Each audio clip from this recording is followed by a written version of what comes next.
Hello everyone, this is advocate Rukhsar Ahmad and welcome to my channel learn law. Friends, आज जिस topic को मैं बताने जा रहा हूँ, ये मुझे स्पेशली एक लेडी ने पूछा कि अगर मेरे शौहर ने मुझे मुस्लिम लॉ के अकॉर्डिंग तलाक दे दी है, यानी कि अगर मेरे हस्बैंड ने मुझे तलाक हसन या तलाक एहसन का कोई लीगल नोटिस या डीड ऑफ डिवोर्स मुझे सर्व करा दिया है, वो मैंने रिसीव भी कर ली है और पर्सनल लॉ के अकॉर्डिंग मेरी डिवोर्स हो भी चुकी है और मेरे हस्बैंड ने कोर्ट के अंदर भी डिक्लेरेशन ले ली है, तो क्या मैं अपने हस्बैंड से मेंटेनेंस की एंटाइटल्ड हूँ या नहीं हूँ? मुझे अपने हस्बैंड से कोर्ट के थ्रू मेंटेनेंस मिलेगा या नहीं मिलेगा? आइए आज इस क्वेश्चन को एड्रेस करते हैं। सबसे पहले आप ये समझिए कि लड़के और लड़की यानी हस्बैंड और वाइफ दोनों के कानून के अंदर राइट्स एनश्राइंड हैं।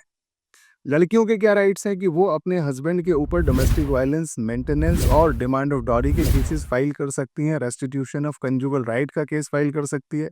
दूसरी तरफ हस्बैंड के पास इनमें से जो ऑप्शन है वो डिवोर्स का केस फाइल कर सकता है और मुस्लिम हस्बैंड डिवोर्स के नोटिस देके अपनी शादी को पर्सनल लॉ के अकॉर्डिंग खत्म कर सकता है। दोनों के ये सेपरेट राइट्स हैं।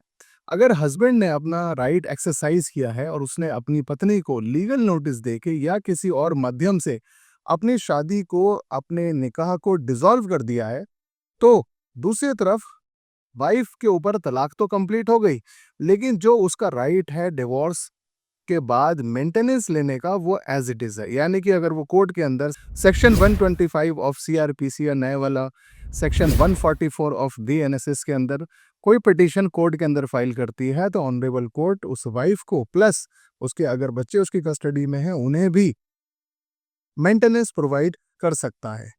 लेकिन बहुत सारे ऐसे केसेस हैं जिसके अंदर वाइफ को मेंटेनेंस नहीं भी मिलेगी। अगर हस्बैंड ने वाइफ को डिवोर्स एडल्ट्री के ग्राउंड पर दिया है, यानी कि उसके पास कोई ऐसा प्रूफ है कि जो इसे साबित करता होता हो कि वाइफ ने एडल्ट्री की थी, उसका कोई वीडियो, कोई ऑडियो या इस तरह की कोई चैट हस्बैंड के पास अवेलेबल है और वो कोर्ट के अंदर अपनी वाइफ के खिलाफ मेंटेनेंस की पिटीशन की रिप्लाई में ये सबूत फाइल कर देता है, तो ध्यान रखिए सबसे पहले कोर्ट उस एडल्ट्री के ग्राउंड के ऊपर आपको इंटरिम मेंटेनेंस और फाइनल मेंटेनेंस ग्रांट नहीं करेगी। इसके अलावा अगर हस्बैंड ये भी साबित कर देता है कि wife without any sufficient reason अपने घर पर रह रही है, तो भी वाइफ एंटाइटल्ड नहीं है मेंटेनेंस क्लेम करने की। इसके अलावा भी अगर वाइफ कमाती है, वो सेल्फ अर्निंग है, कोई जॉब करती है और हस्बैंड के पास उसकी कमाई के प्रूफ हैं, तो भी एक वाइफ अपने हस्बैंड से अपनी मेंटेनेंस क्लेम नहीं कर सकती है। इसके अलावा अगर कोई ऐसा रीज़न है जिसमें हस्बैंड ने बिना किसी वजह के अपनी बीवी को तलाक दी है, तो ये ध्यान रखिए आपका एक राइट है अपने हस्बैंड से मेंटेनेंस क्लेम करने का और आप फैमिली कोड या महिला कोड के अंदर सेक्शन 12 डीबी के अंदर मेंटेनेंस क्लेम कर सकते हैं।